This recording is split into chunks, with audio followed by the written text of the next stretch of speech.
बीडमध्ये ओबीसी समाज बांधवांची एक बैठक पार पडते। या बैठकीसाठी ओबीसी नेते लक्ष्मण हाके आणि नवनाथ वाघमारे यांनी उपस्थिती लावली। मात्र या बैठकीकडे काही ओबीसी समाज बांधवांनी पाठ फिरवल्याचं दिसलंय।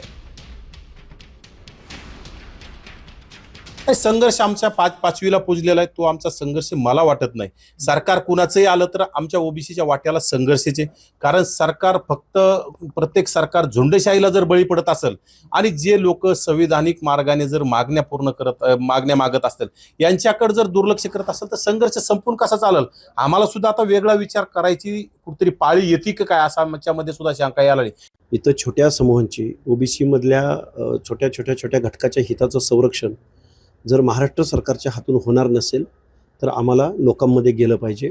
मग आम्ही ती संघर्ष यात्रा घेऊन मुंबईला जायचं का संघर्ष यात्रा महाराष्ट्रामध्ये काढायची आणि ओबीसीला कसं जागृत करायचं आणि काय फॅक्ट आहे हे आम्ही ओबीसी बांधवांना समजावून सांगणार आहोत आणि खूप मोठं जनआंदोलन या महाराष्ट्रामध्ये आम्ही उभं करत आहोत। आता isakal.com आहे देशातील नंबर 1 ची मराठी न्यूज वेबसाईट। प्रत्येक अपडेटसाठी isakal.com ला नक्की भेट द्या।